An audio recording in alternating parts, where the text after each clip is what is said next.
Rebonjour. Bon, alors, après avoir bouclé la partie de formalisme mathématique qui n'est qu'un outil pour faire les calculs, nous allons maintenant véritablement aborder la partie physique. Non seulement c'est la partie physique, mais c'est aussi les fondements, ce qu'on appelle les fondements de la physique quantique, le ossus de la physique quantique. Ce sont vraiment les piliers sur lesquels il est basée toute la théorie de la physique quantique. Autrement dit, le cours qu'on va faire aujourd'hui, c'est tout simplement, après ça, on aura terminé en principe la physique quantique. Le reste, ce sera que des applications. Que des applications.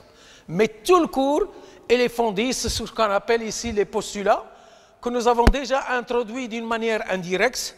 Alors, le premier postulat, le premier 1.1, c'est que nous l'avons déjà introduit, c'est le premier avec lequel nous avons commencé comme introduction, c'est que l'état d'un système, l'état d'un système est décrit par un quête psi, un quête psi appartenant à l'espace des états. L'état d'un système, l'état est entièrement décrit par la donnée du quête psi du système. Quand on dit qu'il est décrit, ça veut dire que le quête psi contient toutes les informations nécessaires sur le système que vous avez, une particule ou un ensemble de particules, etc. Donc l'état, il est décrit, je vous rappelle, en physique classique, l'état, il est décrit par la donnée des grandeurs x de t et v de t.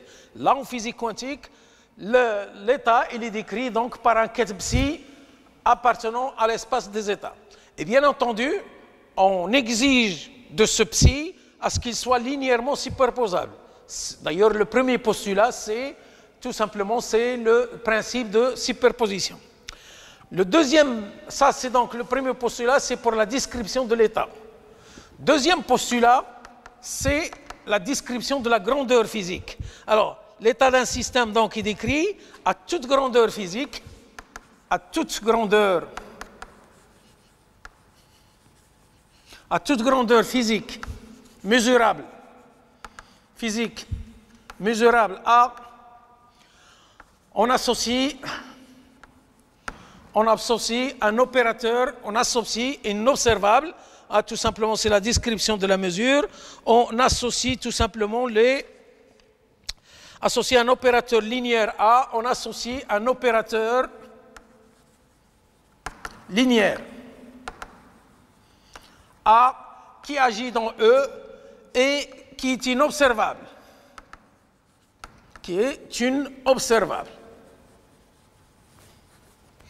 Alors je vous rappelle que le premier postulat, donc l'état il est décrit par un quête. La grandeur physique qu'on va mesurer, la grandeur physique c'est la position, c'est l'impulsion, c'est l'énergie, c'est qu'on va mesurer, donc il est décrit par un opérateur qui est linéaire et en fait il est décrit par un observable. Et je vous rappelle, entre parenthèses, lorsque nous avons travaillé avec Px dans la base R, Px, on lui a associé l'opérateur moins h sur d sur dx.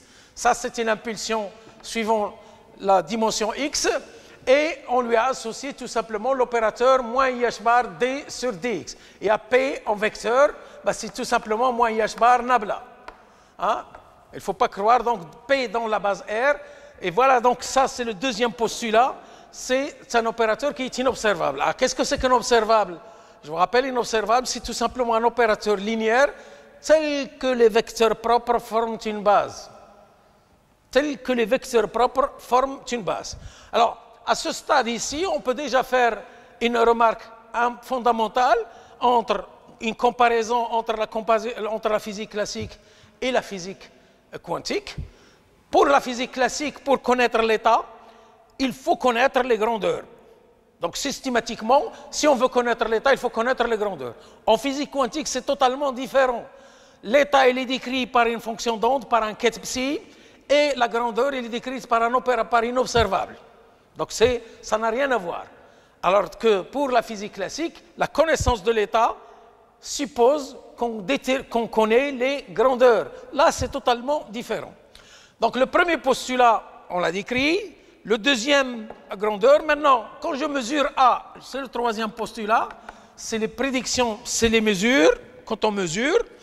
Alors, une mesure en grandeur, c'est le troisième postulat, c'est la mesure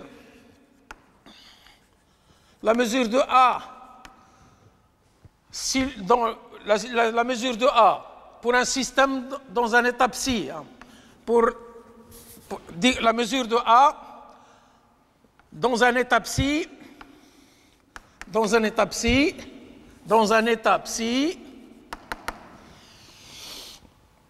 tel que, bon, vous avez A de UNI égale à AN de UNI. I, c'est l'indice de dégénérescence de 1 jusqu'à Gn. AN, c'est la valeur propre. Et UNI, ce sont les vecteurs propres de A associés à la valeur propre AN. Alors, la mesure de A ne peut donner que certaines valeurs propres.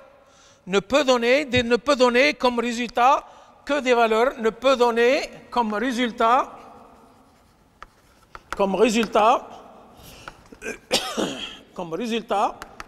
que des valeurs propres.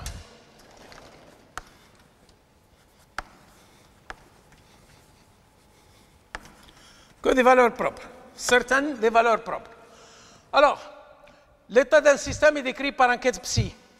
Lorsque je mesure une grandeur A, qui est inobservable, il est décrite par inobservable, ce qu'on peut trouver, c'est tout simplement les valeurs propres. A de UN. Donc, les valeurs propres de A, ce qui sont tout simplement les valeurs propres de A. Alors, ça, c'est donc le troisième postulat. Donc, le premier, c'est la description de l'état. Le deuxième, c'est la grandeur physique, on lui associe inobservable. Le troisième postulat, lorsque je mesure A dans un état psi donné, ce que je peux trouver, ce sont tout simplement les valeurs propres. Maintenant, le quatrième postulat, et ça on le sait depuis le départ, c'est que le quatrième postulat, c'est lorsque je mesure, on sait que la physique quantique, dès le départ, elle est probabiliste. Alors, le quatrième postulat, c'est justement les prédictions de la mesure.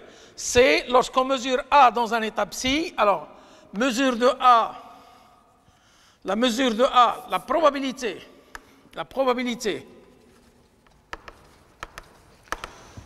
de trouver AN, de trouver les valeurs propres,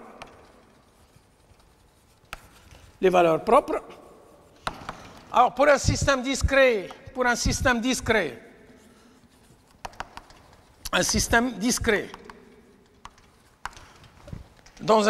discret, c'est P de AN égale à somme sur I de 1 jusqu'à G de N de UNI fois psi module de psi au carré. Module de psi au carré. Et pour un système continu,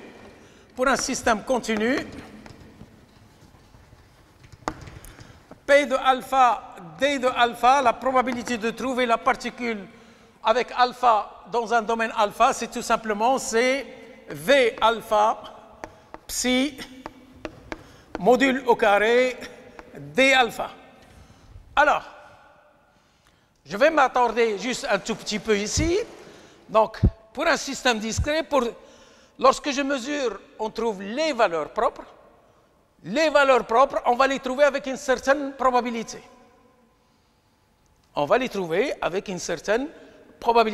Alors, pour un système discret, alors tout d'abord, il faut regarder ici, psi, elle représente l'état du système avant la mesure, et UN de I, c'est le vecteur propre associé à la valeur propre. Les vecteurs propres, et on somme ici sur la dégénérescence. S'il n'y a pas de dégénérescence, si la valeur propre est non dégénérée, il n'y a pas d'indice I, il n'y a pas de somme sur I.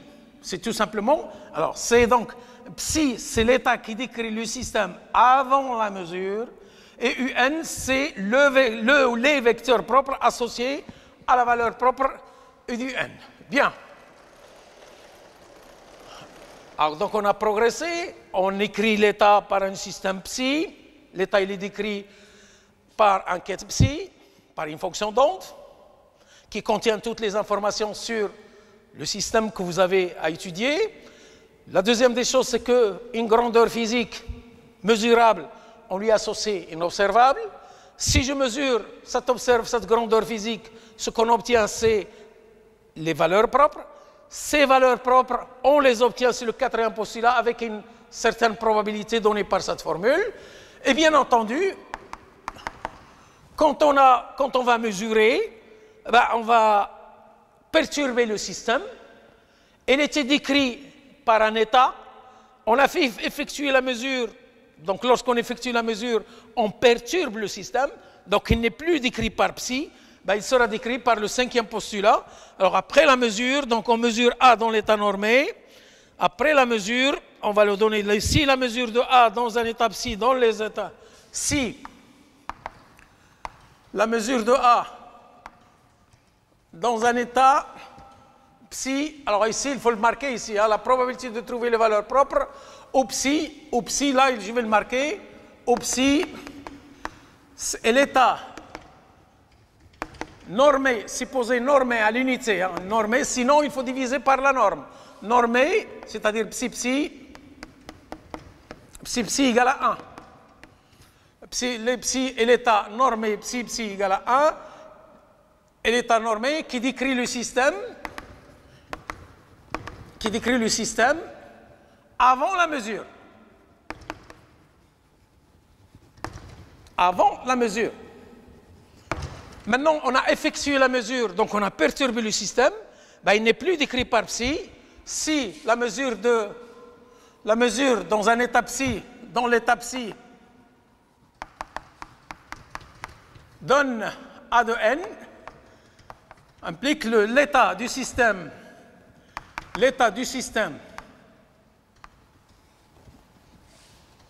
immédiatement après la mesure. Immédiatement après la mesure.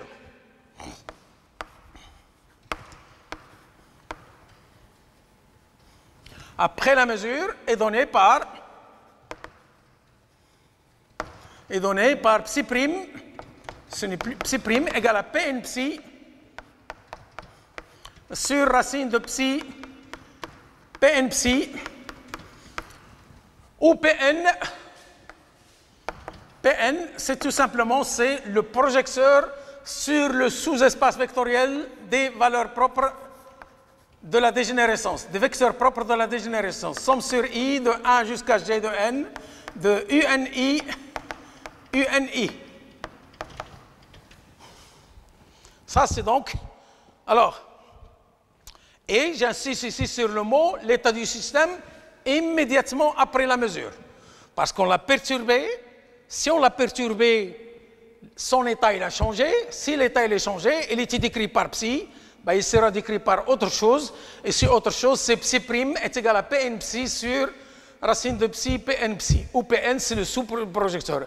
Bien entendu, si c'est non dégénéré, il n'y a pas de somme. Si c'est non dégénéré, il n'y a pas de somme. Alors pour terminer donc ces postulats, c'est le dernier postulat, qui est le plus important d'ailleurs, l'évolution dans le temps, l'évolution dans le temps du système, sans apporter aucun système, est régie par l'équation de Schrödinger, est régie par l'équation de Schrödinger, Monsieur Schrödinger,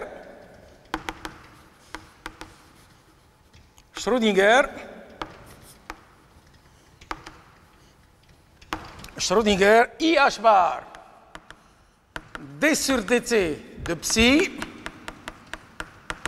est égal à h de t de psi de t, où h de t est l'observable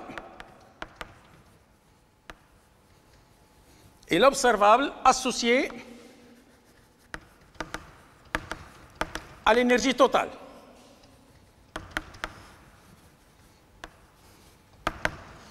À l'énergie totale.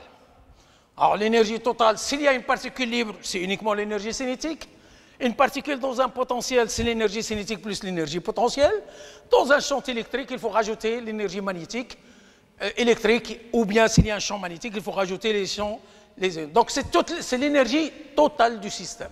l'énergie totale du système. Ça dépend du système que vous avez à étudier. Bien. Alors, la dernière équation qu'on appelle l'évolution dans le temps, ben, c'est tout simplement elle, donc, c'est l'équation fondamentale de la physique quantique. En physique classique, l'équation fondamentale, c'est F égale m gamma. Ici, ce n'est pas F égale m gamma, c'est le ket qui décrit psi, il décrit l'état du système. L'équation à laquelle elle obéit, c'est l'équation de Schrödinger. Alors, je vous rappelle, ça, c'est l'équation Schrödinger-mère. On va voir l'équation Schrödinger-fille, on va voir encore jusqu'à les neveux. Bon, alors, on est d'accord? Donc, ça, c'est donc les 6 postulats sur lesquels est basée la physique quantique. Toute la physique quantique, elle est dans ces 6 postulats. Donc, ces 6 postulats, c'est quelque chose que vous devez absolument savoir. Hein? C'est comme vous dites, quand vous dites bonjour à une personne, vous n'avez pas à réfléchir. Vous dites bonjour. Ben, c'est exactement la même chose ici. Si vous voulez faire de la physique quantique, ben, ces 6 postulats, vous devez absolument les savoir au bout des doigts. Il n'y en a pas plus. Hein. Ce n'est pas quelque chose de très difficile à savoir. Hein? 1, donc, l'état il est décrit par un ket psi. 2, la grandeur il est par une observable A. Troisièmement, lorsqu'on mesure une grandeur, ce qu'on peut trouver, ce sont les valeurs propres. Quatrièmement, on va trouver les valeurs propres avec une certaine probabilité. Et cinquièmement, le système, on l'a perturbé, donc il va subir ce qu'on appelle un saut ou une discontinuité. Et donc, l'état, il va changer, il est donné par le 5e postulat. Et en dernier lieu, c'est-à-dire l'état qui décrit le système psi, ben, il obéit à cette équation Schrödinger, c'est l'équation fondamentale de la physique quantique. Alors, je répète encore une fois, ce sont les fondements, les piliers. C'est avec ça qu'on va travailler tout le temps, tout le cours de physique quantique et tout ce qui va suivre, c'est en utilisant ces 6 propriétés. Bien entendu, il faut savoir calculer, hein, et si vous avez des produits scalaires à calculer, donc il faut savoir les calculer en utilisant le formalisme mathématique que nous avons étudié. Bon, alors ceci étant dit, maintenant nous allons passer à deuxièmement, donc ça c'était les conséquences et les interprétations. Conséquences et interprétations de ces postulats. On va essayer, dans la mesure du possible, de parler de conséquences et de l'interprétation. Bien. Alors, la première des choses, c'est que 2,1, on va l'appeler 2,1, ensuite 2,2, etc., etc. La première des choses, c'est de savoir, donc, c'est ce qu'on vous avez psi et psi prime E θ fois psi, où θ appartient à R, appartient à l'ensemble R. Alors, a priori, vous allez dire, bah, ça c'est psi, et psi prime, c'est psi qui multiplie une constante. Il y a une relation entre les deux. Alors, ces deux états décrivent le même état physique. Psi et psi prime décrivent le même état physique. Le même état physique. Le même état physique. Alors pourquoi? Alors, vous avez, hein, par exemple, vous avez exponentielle Eθ, c'est pour θ égale à pi. Pour θ égale à pi, Eθ est égal tout simplement à moins 1. Donc vous avez psi et moins psi. Même si on multiplie par un signe moins, ben, on décrit le même état. Pourquoi? Parce que tout simplement, on obtient les mêmes probabilités. Et pourquoi on obtient les mêmes probabilités? Ben, tout simplement parce que la probabilité s'exprime en module au carré. Et le module au carré, tout simplement parce qu'ils ont les mêmes... Alors, car ils décrivent les mêmes états, car on obtient les mêmes... On obtient les mêmes probabilités.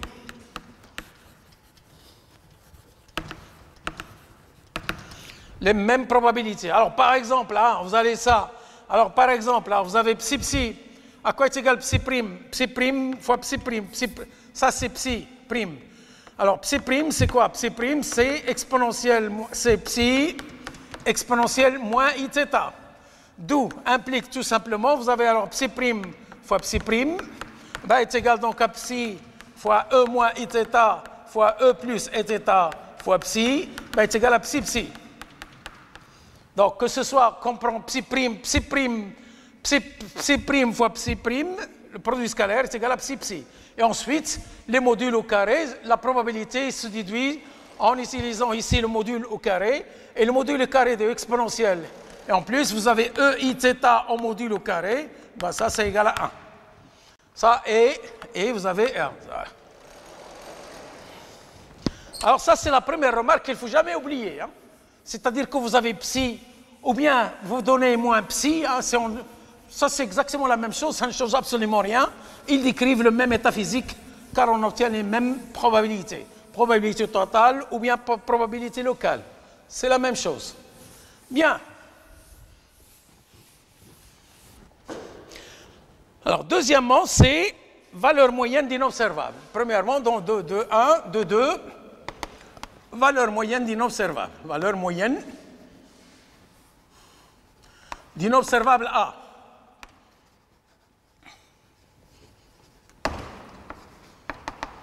Alors, pour simplifier, je vais prendre un spectre non dégénéré. Un spectre discret pour simplifier, tel que, par exemple, ici, on a A de UN est égal à AN de UN.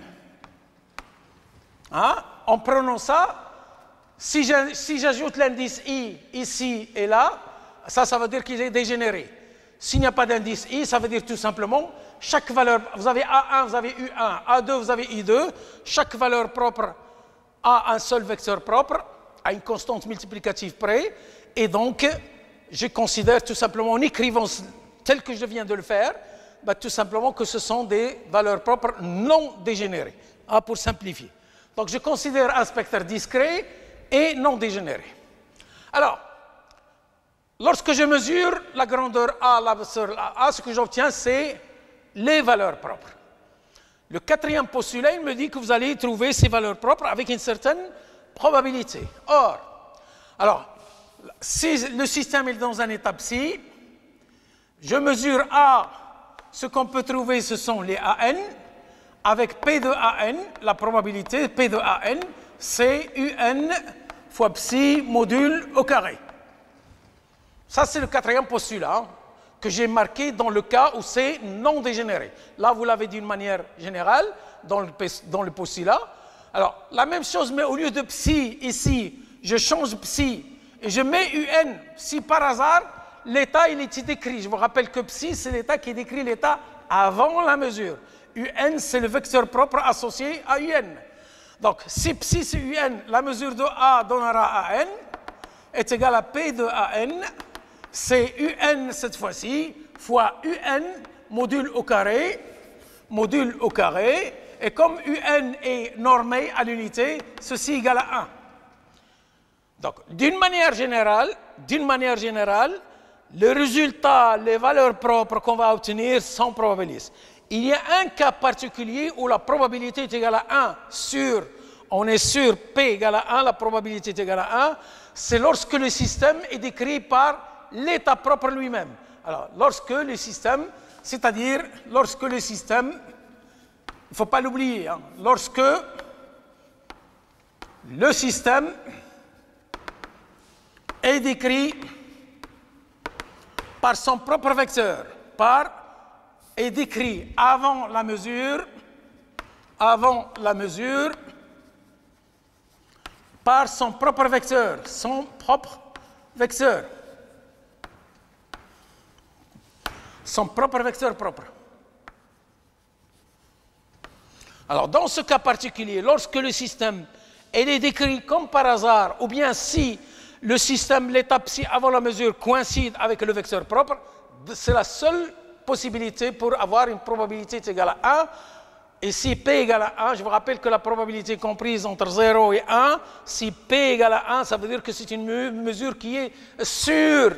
Et quand on dit sûr, seguro, il n'y a pas d'erreur. Alors, bien. D'une manière générale, ça c'est le cas particulier. Cas particulier, psi, ça c'est le cas particulier. C'est psi égale UN, dans ce cas la probabilité. D'une manière générale,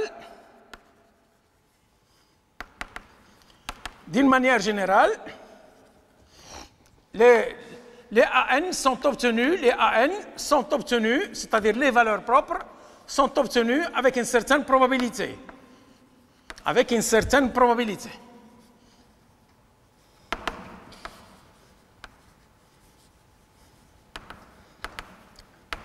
Probabilité. Bien. Alors, qu'est-ce que cela veut dire? Cela veut dire la chose suivante. Hein, quelle est la conséquence? C'est-à-dire, je vais mesurer, hein, c'est comme vous avez le domino, 1, 2, 3, 4, 5. Lorsque vous jetez le dé, est-ce qu'on obtient toujours 1? Ben non. On obtient une fois 1, une fois on obtient 2, on obtient 3. Là, c'est la même chose, puisqu'on est probabiliste. Et donc, alors, ça veut dire que si on refait, donc implique, si on refait la mesure plusieurs fois, si on refait la mesure plusieurs fois, dans les mêmes conditions, plusieurs fois, dans les mêmes conditions. Alors, qu'est-ce qu'on obtient? Regardez très bien, hein, je vous rappelle que ce qu'on obtient, ici, vous avez donc les AN ici, ça c'est les AN, les valeurs propres, ce qu'on mesure, on va obtenir les valeurs propres. La première fois, j'obtiens cette valeur propre.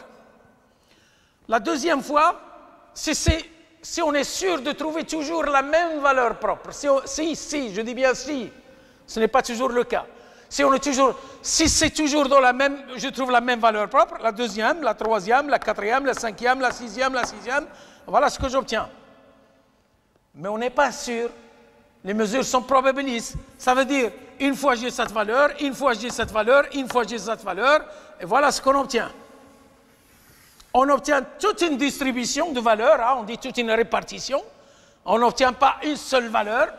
On n'obtient pas une seule valeur, on obtient toute une distribution dans la vague. Donc, on est amené à introduire ce qu'on appelle ici, donc ça, c'est la valeur moyenne A, et ça, ici, c'est la largeur, delta A. On est donc, ça, puisqu'on est probabiliste, systématiquement, on est probabiliste. Si on refait la mesure, on est donc amené à introduire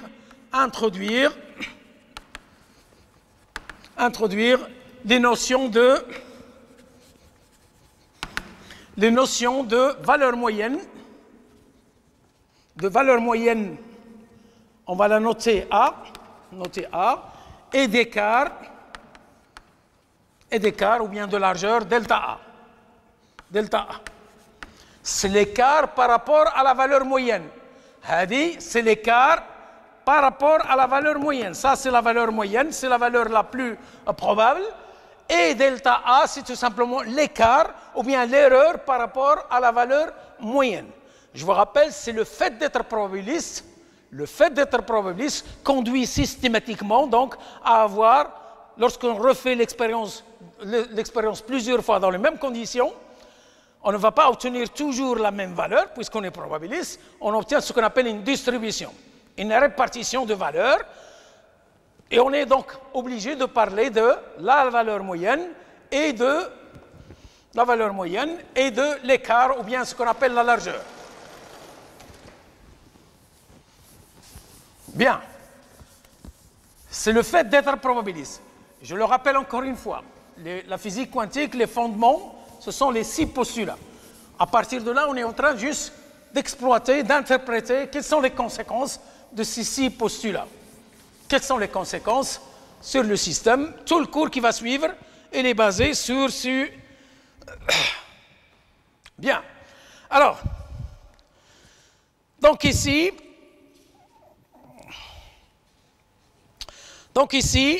on va donc parler de valeur moyenne. Quelle est la valeur moyenne, par exemple, hein? Je dis tout simplement, vous avez déjà fait la valeur moyenne d'un courant continu. Dans un courant continu, l'intensité d'un courant continu, c'est 1 sur T, l'intégrale de I de T dt, 0 jusqu'à T. Ça, c'est la valeur moyenne. Alors ça, c'est la même chose quand vous avez une fonction ici, f de x, quel qu'il soit. Hein, vous avez une fonction ici, f de x, en fonction de x, et on vous dit de calculer la valeur moyenne. Oui. On vous dit de calculer la valeur moyenne. Ou bien, tout simplement la même chose ici, quand on vous dit, par exemple, vous êtes dans un amphi, il y a plusieurs étudiants, quel est l'âge moyen des étudiants? quel est l'âge moyen des étudiants. Alors on va prendre les âges, on va multiplier par le nombre d'étudiants. Chaque étudiant, ceux qui ont 18 ans, ceux qui ont 20 ans, ceux qui ont 20 ans, et on divise par le nombre d'étudiants. Ça, c'est la définition de la valeur moyenne. Alors, par définition de la valeur moyenne, donc ça c'est P de AN ici, ça c'est P de AN. Alors P de AN et ça c'est AN. Alors par définition de la valeur moyenne, or, par définition de la valeur moyenne, la valeur moyenne, vous avez donc A, c'est tout simplement somme sur A de N, P de AN, sur somme sur P de AN. Et ici, si vous prenez une fonction ici f de x, la valeur moyenne de x, hein, vous avez x, la valeur moyenne de x, c'est l'intégrale de x, f de x, sur l'intégrale de f de x. Voilà, hein, ça c'est la valeur moyenne mathématique. C'est ce que j'ai écrit ici. Or, P de AN, ici, P de AN, à quoi est égal P de AN? Or, P de AN, c'est donc UN fois psi module au carré. C'est donc psi fois UN fois psi. Vous avez A, quand vous avez C au carré, c'est C étoile fois C. C'est C étoile fois C. Et C étoile, c'est l'inverse. Ici, j'inverse. Et donc ça, si je mets somme sur P de AN, est égal à somme sur psi UN fois psi. Et ça, je n'ai pas de craie de couleur, alors je cherche la craie en couleur. Et on n'a pas. Je vais chercher la craie en couleur. Or, c'est égal à 1. Or, somme sur UN est égal à 1, c'est la relation de fermeture. Et par conséquent, nous allons avoir ici, finalement, donc P de AN, somme sur toutes les probabilités, hein, est égal à psi, égal à 1, si psi est normé.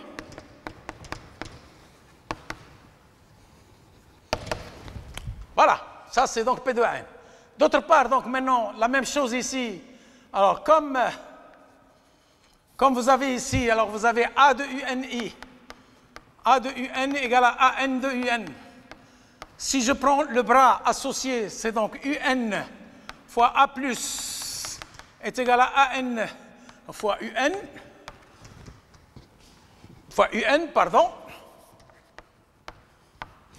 Comme A est inobservable, donc A égale A plus, les valeurs propres sont réelles.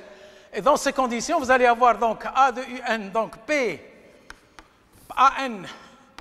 de AN, c'est AN, UN psi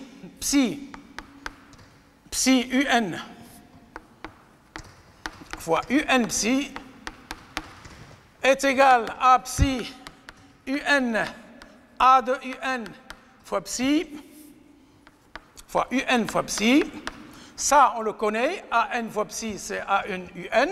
Ça, c'est tout simplement donc psi A, psi UN, psi A, UN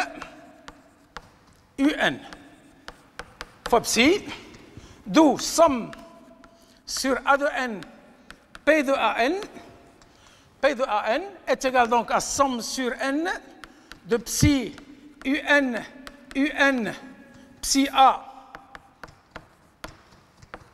fois psi. La même chose que tout à l'heure, ça c'est la relation de fermeture et ça donne, donc c'est psi A psi. Ce qu'il faut retenir donc ici, la valeur moyenne dans un état psi, c'est psi A psi sur psi psi. Sur psi psi. Ça, c'est donc la valeur moyenne de l'observable A.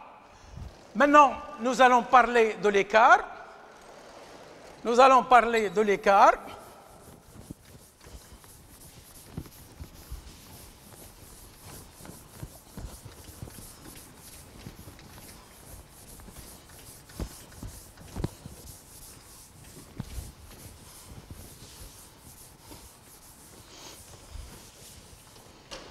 Nous allons parler de l'écart.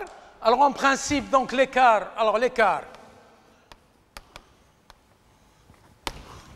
donc ici, en principe, je viens d'effacer la courbe, c'est pas grave. Bon, alors en principe, l'écart, c'est donc, quand vous avez une courbe de cette façon, ici, par exemple, hein, ça c'est A, ça c'est la valeur moyenne de A, et ça c'est, donc, si je mesure et je tombe ici, l'écart ici, delta A, ça sera tout simplement, c'est A, ça c'est A moins A. Ça c'est l'erreur hein, que vous commettez par rapport à la valeur moyenne, ça c'est A. Alors, si je prends la valeur moyenne de tout, comme il y a autant de positifs que de négatifs, alors si je prends la valeur moyenne, ben, ça donne A, moins A, ça donne 0. Et donc ça n'a pas de sens. Alors l'écart, on définit l'écart quadratique moyen, quadratique moyen. Alors on va pas, c'est tout simplement delta A par, c'est la racine carrée de A moins A au carré, et on prend la valeur moyenne. Et ensuite on prend la racine. Attention, ce n'est pas la racine du carré. Hein. Je prends l'écart A moins la valeur moyenne, je le prends au carré, je prends la valeur moyenne et ensuite je fais. Alors un petit calcul que vous avez dans le polycope, et ça donne la chose suivante, ça c'est racine de A au carré moins A module au carré. Voilà, ça c'est donc la valeur moyenne, l'écart quadratique moyen. C'est donc ça. Alors, je répète, donc, là, il y a les 6 postulats de la physique quantique qu'il faut absolument connaître par cœur, au bout des doigts, sans réfléchir, quel est le premier, le deuxième, le troisième, etc. Et qu'est-ce qu'ils donnent. Maintenant, on est en train de faire l'interprétation. La première, c'était 2 quêtes proportionnelles représentent le même état physique puisqu'on obtient les mêmes probabilités. Et secondo, puisqu'il y a les mesures sont probabilistes, on est amené à parler d'une valeur moyenne que nous avons trouvée est égale donc à psi sur psi psi, et d'un écart quadratique moyen qui est égal à sous cette forme. Eh bien, je vous remercie.